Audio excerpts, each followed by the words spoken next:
Hey everybody, and welcome back to the Enchanted Escape Pod. I'm Vanessa, and I'm here with my incredible husband, Lucas. Hello. It's episode 13 today, 1-3. Don't say lucky 13. It's unlucky 13. 13 is a very unlucky number. Unlucky 13 goes with the episode, though. Yes, because, well, today we're doing a bit of a pre-trip report because we are heading to Disney World today, actually, the day this airs, and we're doing lots of Halloween stuff, so it makes sense that it's episode 13. And food. A lot of food. Per usual. Every time we travel, there's a lot of food involved. Yeah. Is this going to be the only time that we will go to Food and Wine? Like ever? No, like this year.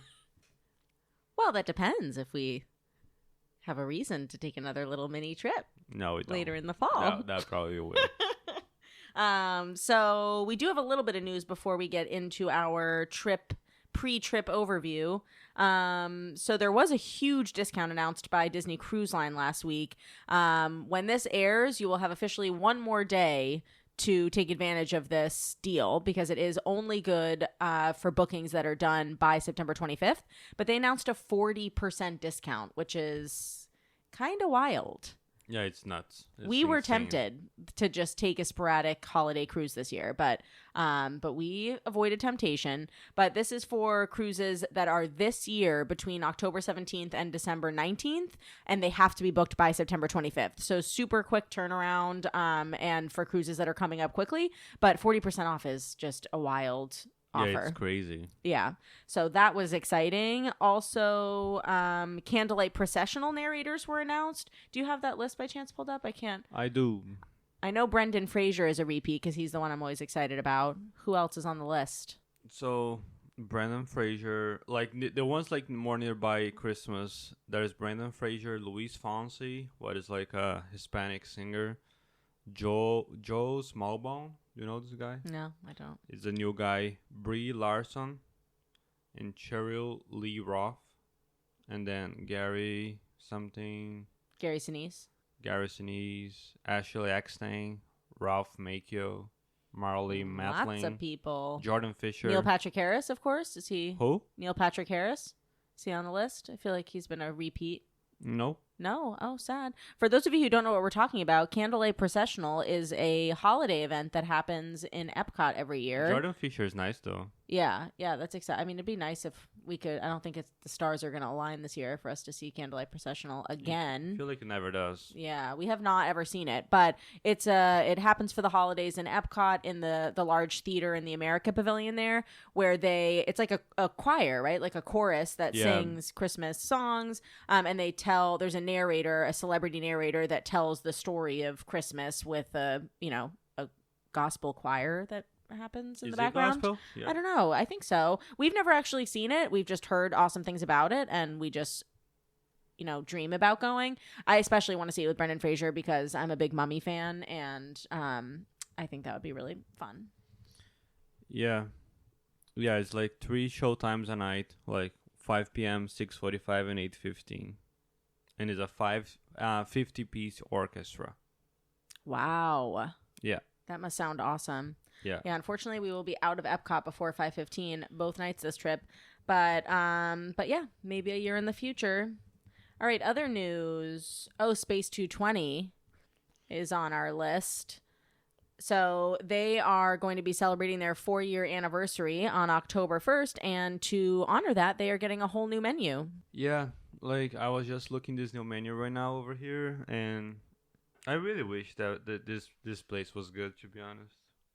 I mean, we went once, and I mean, the experience of going to Space 220 is very cool. You go up like the elevator, and it looks like you're shooting into space, and the screens in the room were really cool. It looks like outer space outside. But we were really underwhelmed by the food and just the value. It was like expensive for what you got. So hopefully this new menu is a little more impressive. Yeah, but this new menu is only at the lounge. Okay, we did not do the lounge. We did just regular sit down. I feel like we might have a better experience in the lounge, to be honest. I feel like because the regular sit down, you have to like get like the whole thing with like app, entering, dessert. So that's why it's not worth it for the price, for the value. Yeah. Yeah, maybe we should give the lounge a try. What are a couple of the new items they're doing? They have this cosmic lobster bao. It's Ooh, like I love a bao bun. Lobster, celery, chives, and lime mayo. It's like a lobster roll on a bao bun. That actually sounds good. It doesn't look amazing though. Oh, darn it. That's the problem. They put like pictures out, and I don't know. It's not like they have a pork belly. The pork belly looks good. Is it also a bao? No, it's only the pork belly. Oh, okay. Like slow roasted pork belly with applesauce and pickled radish. Okay. I mean, it's pretty simple, but it could be good. Well, maybe we should find it in our hearts to give Space 220 another try, but just the lounge. And they have a chicken waffle. Oh, I'm sold. And a Reuben sandwich. And they're bringing back this dessert flight with like a new version, and it's like pretty much like it's 3 small things on a plate that looks like planets. So you get like a cosmic cheesecake, a cookies and cream macaron, and a strawberry Saturn. You know, cute. It looks pretty. Like, okay, I could definitely be convinced to try the Space 220 lounge at some point. Yeah, of course, you need to get reservations for that. So yeah. All right. Well, we'll report back if and when we try that after their new menu launches on October 1st. Last little piece of news we have that some later millennials might be excited about is that Camp Rock 3 has been announced. So they are doing a third Camp Rock movie 15 years after the second one. And the Jonas Brothers will be in it. So a lot of people were psyched about that. I was so addicted to Camp Rock. Really? I know the songs. I think I was a little too old. It was not in my... Yeah. Yeah, well... I mean... I've never seen it, and I've also never seen High School Musical, so I just feel like I'm... Camp Rock 1 is very behind. good. Camp Rock 2, it's not good. High School Musical is good, all of them, but the first one are the best One ones. day, I'll watch them. We forgot to mention that people can also get dining packages for the Candlelight Processional. Oh yeah, that is true. So just like the like Garden Rock series with Food and Wine Festival, where you can do a dining reservation and reserve your seat, you can do the same thing for Candlelight Processional. And it's pretty much like it's the same idea for the Eat to the Beat. Pretty much every single restaurant but Regal Eagle that they're gonna be offering like same day packages? only. Yeah. Oh, cool. Yeah. Awesome. Well, that's the news. So should we dive into our trip? Yeah, we should.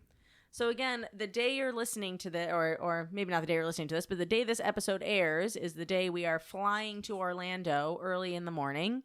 And we are going to get to Orlando at around 10:30 in the morning. And we are going to make our way over to, drumroll, where are we staying? Pop Century. Pop Century. I mean, we love Pop Century. We love it. For those of you who don't know, Pop Century is a value level resort, so it is fairly affordable, but it is also on the Skyliner. Yeah, we do love the Skyliner. It's just so cool that you can stay at a value level resort and be on the Skyliner. And one thing that I keep forgetting about this trip is about the magnet. Oh my God. So I have this like horrible fear. So we're going to go check in at Pop Century in the morning. Maybe our room will be ready, maybe not. But the first thing we're going to do is shoot over to Animal Kingdom because they have a pass holder magnet that they are giving out there, I think until the 27th. So we're going to make it just in time. But I have this horrible fear that we're just going to go to Animal Kingdom and completely forget about the magnet. I mean, also because the reason of why we booked this trip first, it was the magnet. And then we're like, oh, let's just incorporate the parties and stuff. Well, we had planned, so we were planning on doing a big Halloween, not like a mini trip, but doing a dual HHN and Mickey's Not So Scary Halloween party trip in October was always the plan. But then when we saw that they had a new pass holder magnet and it was only available till the end of September, we were like, okay, let's move this trip up and do it at the end of September so we can also get a pass holder magnet. But the number of times we've talked about this trip and then been like, oh yeah, we have to get the magnet. So hopefully we remember to get it at Animal Kingdom. No, we will. You will. I'll probably forget and then you'll go, hey, we have to go get our magnet. Where is it? Where are they giving that out? I think, is it in Dinoland at maybe at Chester and Hester's or something like that? No. Or no? No. That's gone. That was the last one? That's gone. Like that store. They're Oh, I'm giving thinking of the foods. they're giving food at the stuff that's still there. Discovery Island. Discovery Island. Yeah. Okay. All right. Yeah. So we are gonna go to Animal Kingdom. We're gonna get our magnet, and then we're gonna probably go on a safari and see all of our animal friends. See baby Cora. See baby Baxo. That is already huge. And baby Tucker. So many babies in Animal Kingdom. You know that Baxo is already on like this kind of training for him to get like in his own separated enclosure. to. No, he's not on his own enclosure. He's still with his mom, but they're already on like I don't know how they call it, but like separating training or something. Because he's gonna have to go. I know. He's gonna be the one going. That's so sad. Yeah.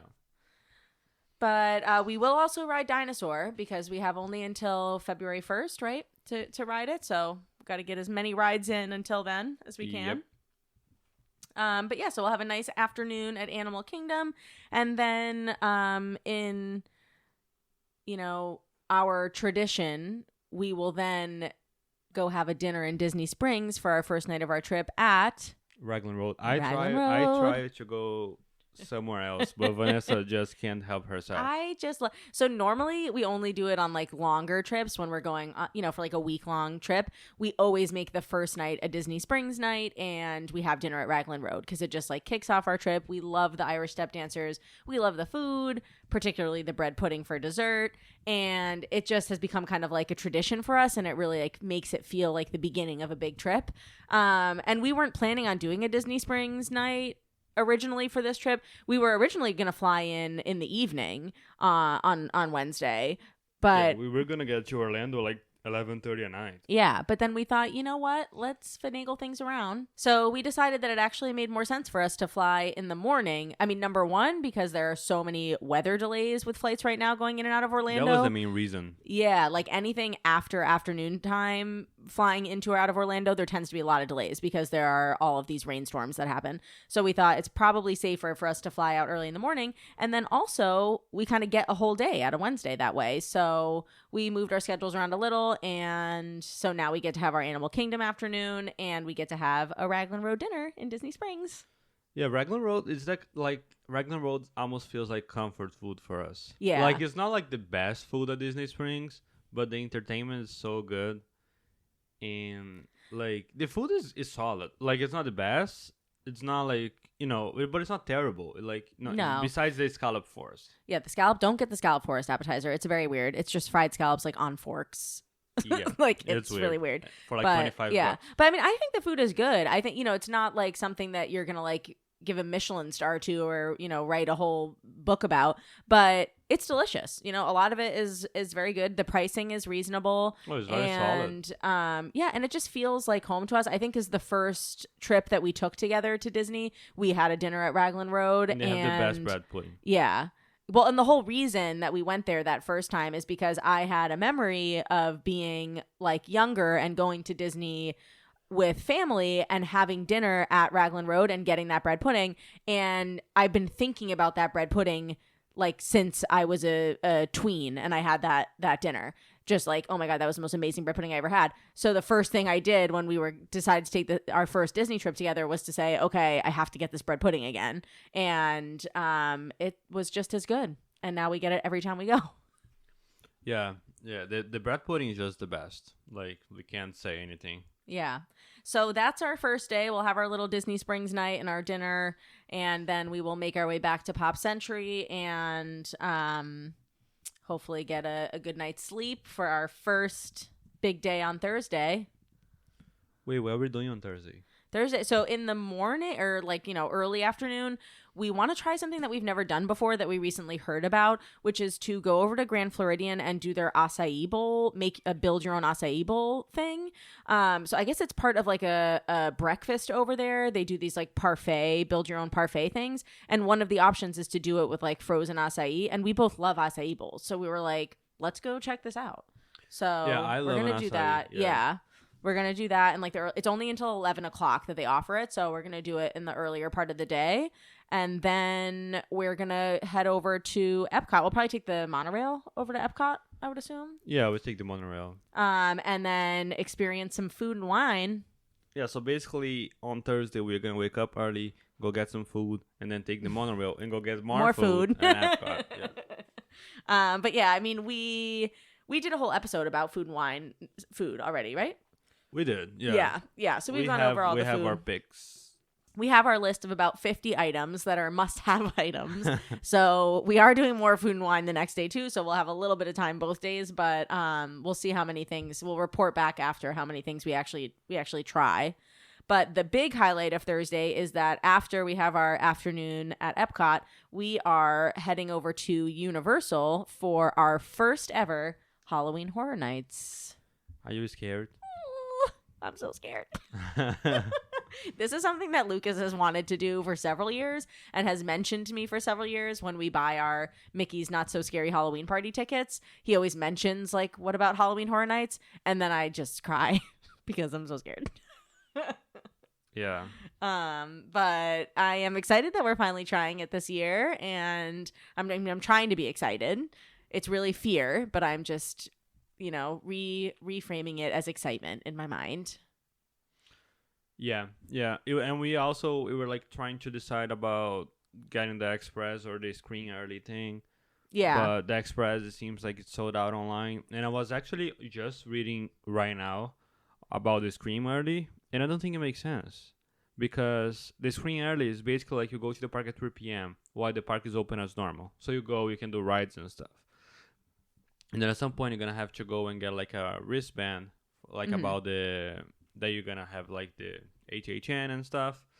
But then like at 4 o'clock, the queues for selected haunted houses will open.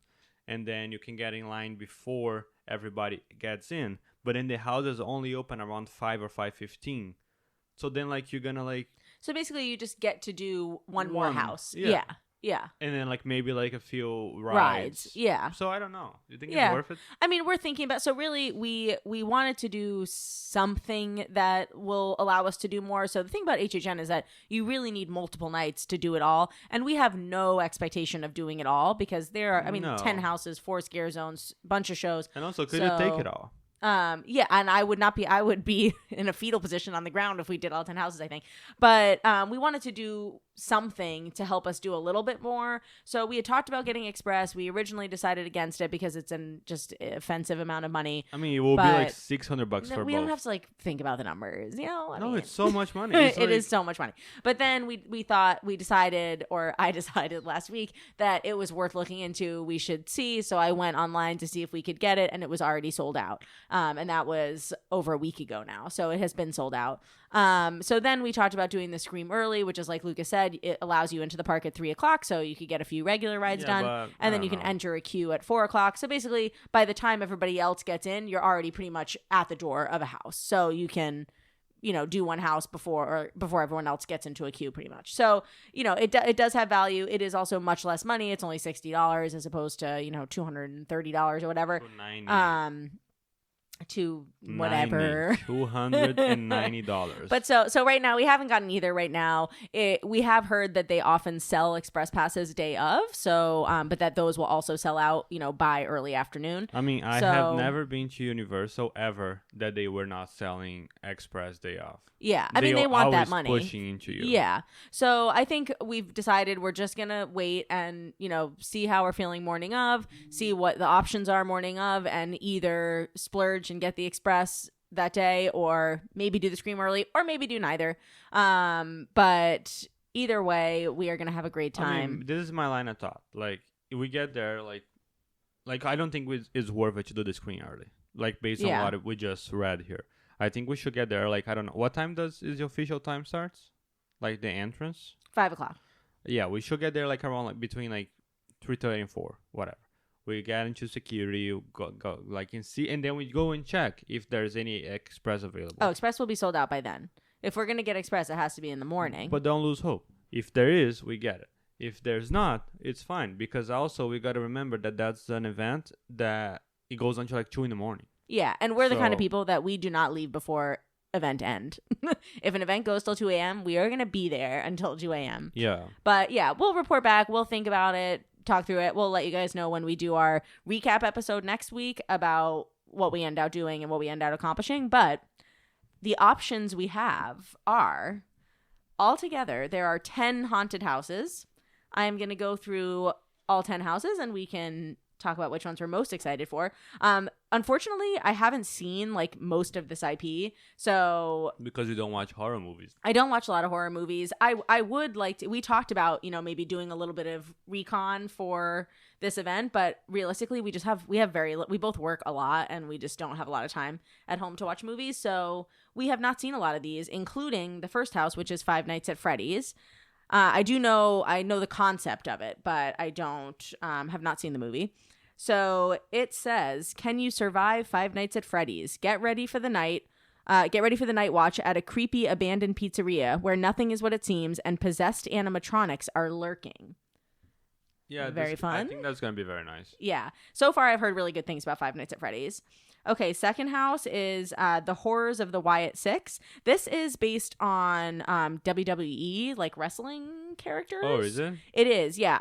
I don't watch WWE or know any of these characters, but the description is, fear is the main event. Go head-to-head with the Wyatt Six as they lure you through the ominous doorway to their shadowy realm. You're about to meet your match.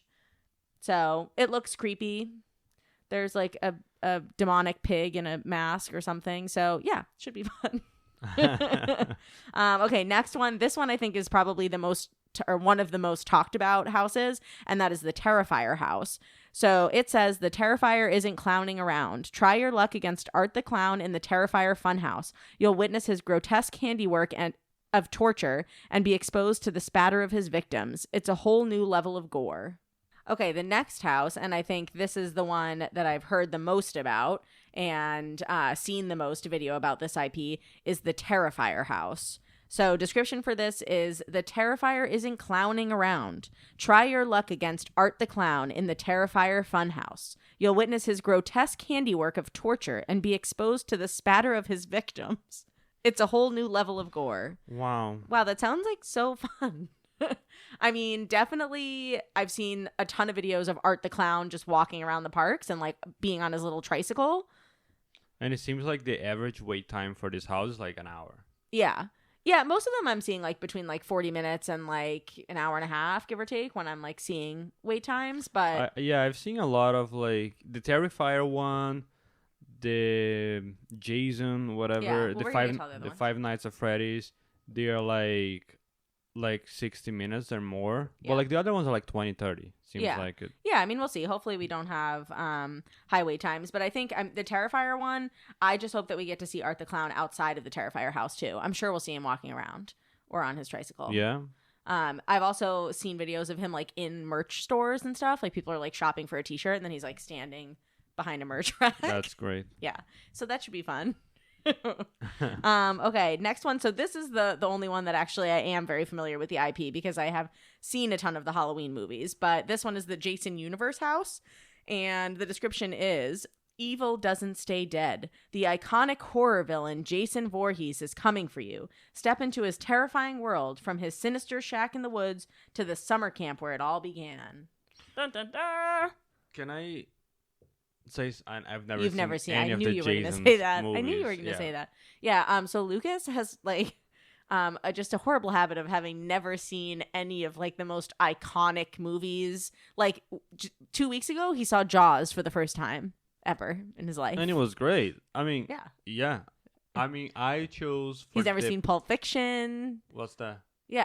Oh my god. I picked the perfect moments to watch movies, not like any random moments. Yeah, he waited for the 50th anniversary of Jaws so we could see it in a movie theater together. When it's gonna be the 50th anniversary of Friday the 13th? It's gonna be 2030. It's 5 years. Okay, so in 5 years we'll go see the Halloween movie together. Yeah. I'm excited for the Jason Universe house. I assume it's just going to be a whole lot of masked actors, actors wearing the Jason mask just popping out in different places. No. I'm pretty sure that's what it is. Okay, next house is Fallout, which is... I'm excited for Fallout. So there's a video game Fallout, and then there's a show, right? Yeah. And this one is based more on the show or the video game? I think it's the show. I think that's what I've heard. I think it's a based show, on the show. yeah. Well, I mean, the show and the video game, they're like kind of similar. Yeah. Okay, so the description is: the vaults can't save you now. Face your fears in post-apocalyptic LA. Escape from the vaults to the wasteland and confront the formidable bounty hunter, the Ghoul. Ooh. Wow. Yeah, so I am not familiar with that IP. I have never played the video game or watched the show, but I'm sure I'll still be scared. I've played some of the game, but yeah. So I mean, all of the other houses, I know nothing. I mean, this image of the Ghoul, he looks kind of like the Red Skull from Marvel. Well, is that on purpose or? I don't know that guy. Okay, well, it's weird. Okay, next. Oh, and this one. So the next one is Hatchet and Chains Demon Bounty Hunters. From what I understand, these characters were like minor characters in a different house last year or a previous year, and then people really liked them, and so they gave them their own house this year. Is what I understand about that. So the description is: they're the outlaws from hell. In this old west town, all hell is breaking loose. Red hot lava demons are trying to possess everyone, melting everything in their path. Your only hope, Hatchet and Chains with their mystical weapons. So yeah, so some of these houses, so the first ones that we just read, like the Terrifier and the Five Nights at Freddy's, etc., those are all based on like IP, like movies and video games and TV. And then there's a series of houses that are original houses. These are like original concepts by Universal. So Hatchet and Chains is an example of that. Characters that they made up, scenarios that they made up. Very cool. Same thing with the next one. It is the Dolls Let's Play Dead house. The description is: welcome to her toy box of terror. You're about to become doll-sized and witness the unnatural creations of a twisted little girl. You'll be hunted by burnt fashion dolls, toys she's melded together, and undead horrors in her dollhouse. This is giving me like Sid from Toy Story vibes. Are you gonna go on this one? Because you have a thing with dolls. Yeah. So it's not doll. I have Chucky? A serious fear of Child's Play and Chucky. And that I don't want to talk about that. But I will go through this house, and I'm an adult now, so I know that Chucky's not real. Do you? I'm pretty sure he's not real. But yeah, I don't know. The whole concept of the Dolls Let's Play Dead house, it reminds me of like Sid's room in Toy Story, where it's toys they melded together and stuff like that. So hopefully, I'm sure it's gonna be cool. Yeah. All right, next one is Grave of Flesh. Description is: your dead meat. Welcome to your funeral, where things are about to go from bad to worse. You'll enter your grave and then the underworld, where flesh eaters who feed on the dead will hunt you for all eternity. Wow, that sounds uplifting. It is uplifting. I mean, that's just like a random. This is like a zombie, like a zombie demon house. Yeah. This is another one. All of these are all like just original concept by Universal, so no more like movie IP. So same thing with the next one. It's Gulkin Monsters of the North. The description is: call forth a legion of terrors. In a remote northern village, a wicked being rises from the dead, bringing hordes of monsters and demons from the fjords to wreak havoc on the townspeople. Try to escape the belly of the beast. So this kind of gives me, I'm like feeling like Game of Thrones. What are they called? The walkers? The White Walkers. The White Walkers. This is giving me White Walker vibes, like frozen, demon-y creature thing. Yeah. But we'll have to see what it's actually like. Yeah. Okay, and then the last house that I think this might be the one I'm most excited for. Are you talking about the? Yes. El Artista. Okay, yeah, that this one is supposed to be the best one. Yeah, like, I've heard so much stuff about. Yeah, better than like the Terrifier and everything. Yeah, I've heard a lot of people say that this house is visually just one of the most impressive, beautiful, stunning houses. And just like what they were able to accomplish visually with it is pretty mind-boggling. So this house, the last one, it's called El Artista, a Spanish haunting. And the description says: in 19th century Spain, a tortured artist moves to an isolated country manor to seek inspiration. Instead, the art comes alive and possesses him. You're about to be part of the permanent exhibition. Oh, wow. So, okay. So these were out of the wait times, right? Out of the wait times? No, sorry. Out of the haunted house? Yes, that's all 10. So I just pulled up the average wait times for 2025 so far. Okay. Terrifier, average 80s. Okay. Jason 88, Fallout 54, Dolls Let's Play Dead 50, Grave of Flesh 47, El Artista 52, the WWE 141, Five Nights at Freddy's 105. Woohoo! Yep. So that's like where I could see something like Scream Early making sense, because if you get in early and you get in line for Five Nights at Freddy's at 4:00 and then it opens at 5 and you go right through it. Yeah. By the time everyone else is in a line, you've already done Five Nights at Freddy. You've wiped out something that was going to be an hour and a half wait for you. So, and also like it's a third of the price of Express. So I could see the Scream Early Pass being worthwhile when you have a wait time like that for a house or. Yeah. Okay. So in addition to the 10 houses, there are also 4 scare zones. So these are just like areas of the park that are very scary. So that you can just walk through them. Yeah, exactly. So just like as you're walking around, you'll just walk through a scare zone, and they are themed and very immersive, and there are 4 of them. So the first one is called The Origins of Horror. The description is: discover the root of fear. Enter a decaying conservatory where artists carve tributes to Halloween Horror Nights. You'll encounter monstrous crows, gargoyles, and more. The second one is Masquerade Dance with Death. So this is a masquerade ball themed one. It says you're invited to a masquerade ball where bloodthirsty vampires lurk behind ornate disguises. When their masks fall, you'll be their prey. Okay, so we have vampires and masquerade. This one I'm the most excited for. Is it a cat one? Yes. So there's one called The Cat Lady of Crooked Lane. So, me in 60 years. The description is: cat got your tongue? Travel a winding path to a mysterious home where trick-or-treaters are transformed into feral felines. Be careful or you'll be next. And the videos I've seen of this, like the crooked cat lady, who's like this old witch-looking woman. So they've literally built a whole house in this scare zone, which is like her house that looks like a haunted witch house in a swamp or something. But the videos I've seen, she's like on the porch of her house, like yelling about like her cats and like turning people into cats. Oh, that's cool. Yeah. So I am pretty excited about that one. And then the last scare zone is Mutations Toxic 20s. The description is you'll radiate fear. In a 1920s neighborhood, a BuzzCon truck with radioactive cargo crashes into a mobster getaway car, sending the city into toxic pandemonium. So I think it's like toxic radioactive mobsters. Like lobsters? No, Mobsters. Mobsters. Oh. So it's like 1920s vibe, but like radioactive. Yeah, we don't really know what to expect about it because we've never been it. Yeah. So we'll see how it goes. Yeah. And then there are 2 different shows. Hopefully we're able to catch both of them. I think sort of the main show is the Nightmare Fuel show. So that one is called This Circus of Fire. The description says, this once vibrant circus has festered into an unending nightmare. It's a sinister spectacle of pyro, aerialists, and illusions. Yeah. So what is that? So I think it's like just like a really scary circus show kind of thing. So there's like fire dancers or fire breathers and like, like contortionist style stuff and like aerialist performances. I mean, we've never seen Nightmare Fuel before, so it's going to be a whole new experience for us. Yeah. But from what I have heard, it is very cool.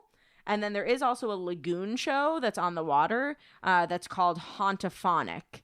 And I think this one happens a couple of times, but the description says, a ghost story is rising from its watery grave to haunt the Universal Studios lagoon, featuring towering water screens and eerie music. What's that, like a demonic phantasmic? Yeah, that's what it sounds like. Like just like projections on water screens and like scary music. So, probably, yeah. What did you call it? A demonic phantasmic. Demonic phantasmic. Okay, that's what we're calling it for the whole time we're there. Okay. But yeah, so I'm psyched for Halloween Horror Nights. There is like a couple of food things that I'm excited for too that I've seen, but I'm sure we'll just walk around and see what looks good and eat some spooky treats too. Yeah, I'm sure we'll have a lot to talk about next week. Yeah. So we'll see how many of those houses we get done. I'm sure we'll see all the scare zones, but we will report back next week. It does go till 2 a.m., so we are going to get back to Pop Century pretty late at night or / early in the morning. And then, of course, Vanessa will want to still get up very early on that Friday. What? No. Me? Yes, you will. I mean, I do want to sleep in a little later, like, maybe like 8. or something. I mean, so our plan on Friday, the next day. So the next afternoon, our only real plans are to go back to EPCOT Food and Wine to knock out more of our 50 items. It's going to be breakfast. Yeah, it'll be breakfast and lunch. So I don't know. I mean, I think if we get there by like 10 or something. Later. 11. The festival like booths that. open at 11, right? Yeah, exactly. Yeah. So we don't need to get there at 10. Well, because we should do a little living with the Because land. we're sleeping in. That's what... I will sleep in very late until about 8 or 8:30. I'll see you in the morning when your alarm goes off. Yeah, at first I'll be really sad, but then I'll remember we're in Disney and I'll wake up and I'll jump out of bed.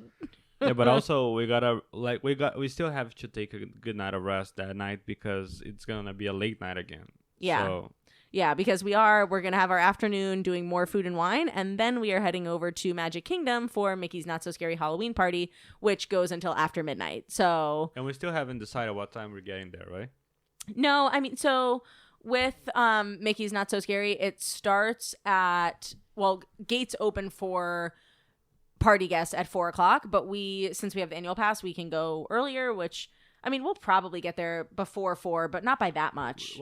Maybe like 3. Last year we got there like earlier, like maybe around like 2:30 or something, and then we got like the wristband nearby Pirates. Yeah, yep. And we did some rides and stuff before the party started. So yeah, definitely our strategy that worked well last year that we'll utilize again this year is to prioritize rides and food earlier in the night, and then to do the parade and stage shows and that kind of stuff on the later end. So we're not big character people, so for a lot of people, characters takes up a lot of the time, like waiting in line for an hour and a half to meet Jack and Sally or something. We don't. I mean, I like to have the picture. I don't like to wait an hour for it. So like that's the thing. So we will definitely want to do Space Mountain because it has the party overlay.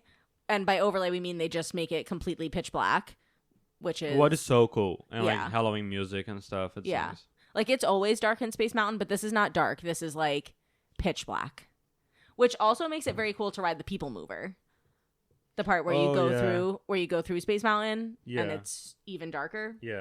And of course, we'll do our other favorites like Haunted Mansion, you have to do for a Halloween party, and Pirates, and of course, Little Mermaid. I mean, pretty much every single ride, every single party, because the lines are very short. Yeah. Even like Seven Dwarfs and stuff. Yeah, and we'll do things more than once for sure. Maybe Tron, we didn't do it. Yeah, because Tron always, and also especially because Tron has the red overlay right now. I feel like more people. It will have it. Like I assume probably, so. Right? Yeah, I assume it's just gonna. I mean, still have I like overlay. Tron. It's just so short. So it's just like waiting like more than 40 minutes or something for Tron, or even 40 minutes, no, like half an hour. It's like a minute long ride. I just cannot bring myself to spend that long. So usually our strategy for the party is like getting there, like, and then like we will probably like won't be super hungry yet when we get there because we'll have eaten 30 things at Food and Wine.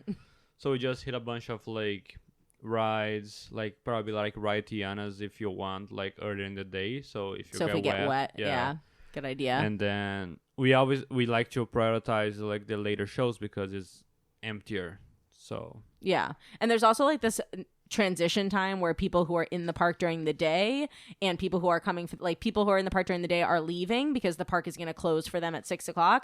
But people who are there for the party are not all there yet. So there's like a nice lull. Between 4:00 and 6, the park gets very full because people are getting in, but then the people from the daytime hasn't come out yet. So, yeah, I remember that. Huh. Yeah. I really felt like it was much quieter when we were there at the beginning. No, it was quieter in the morning. It's quieter in the morning. Oh, because there are less people in the park there's less people in the park because the well, guys, I guess I've just totally misremembered, but... I remember like getting there at 4 and then just being like, oh my God, it's so full because everybody's there, you know? And then at 6:00, 6:30, whenever people start to actually leave, you'll be like, oh, okay, so this actually they have to be out at 6. Yeah, like they start like checking wristbands at 6. You know what I mean? Yeah. So like people like might be in like lines for the rides and stuff, you know? And like 6:30, you just look around and be like, wow, it's actually like feel like more like a party crowd right now. Yeah, and all the wait times are much lower and we can do a bunch of rides. Even though it was last year that we went to the Halloween party and it was crowded. It was full. Well, the party was sold out when we went last year. It's sold out this year too, but I don't think it felt full. I remember going to a party. The Christmas party was. I remember was going full. to a party last year. I don't remember which one was it. I think it's the Christmas party you're thinking of. Looked at each other, was like, wow, that is like more crowded than before. Yeah, you know. I think that was the Christmas party that we both agreed felt pretty like full. More. Yeah, but the Halloween party, I remember getting a lot of stuff done and doing a lot of rides. I mean, all the parties we still get a lot done. It's still full for a party is still light crowds for a park day. Yeah, of course. But yeah, I know there's also some food that we're gonna want to try during the party. We did do a whole Mickey's Not So Scary Halloween Party episode before where we went through the whole foodie guide, but Pinocchio Village House has these like fried pumpkin ravioli things that we're psyched about, or I'm psyched about. Lucas is not big on pumpkin. Yep, nope. And Cosmic Rays has a ton of really good looking stuff with like they have these sweet and spicy chicken strips with Korean barbecue sauce and also like a chicken sandwich that looks bomb. So there's a lot of good snacks that and food that we're gonna get. I mean, I'm very excited for HHN and going over there like on Thursday night, but that's what I'm most excited for in this trip. Yeah, Mickey's Not So Scary. Yeah. Well, like so let's talk about let's talk about the entertainment so one thing that I want to make sure we see this year is the Dapper Dans, but they are the what do they call them for this? The Cadaver Dance. Cadaver Dans. So they do performances in Frontierland, I believe. Yeah. At 7 o'clock, 7:45, 8:45, 9:35, and 10:30. So probably one of those earlier ones, like the 7 or 7:45, we'll catch. Because we didn't see them last year, and I definitely want to see that because I'm sure it's super cool. Yeah, it's very nice. I mean, that's something that you're just walking around and you spend like 5 minutes. Yeah, You don't have to stay for the whole thing. And then there's the fireworks. So there's only one firework presentation that happens at 10 o'clock, which we saw last year. It's awesome. They do all kinds of, like pumpkin and Halloween projections all on the castle. And Jack Skellington. Yeah, huge Jack Skellington. So we'll see that at 10. And then the parade.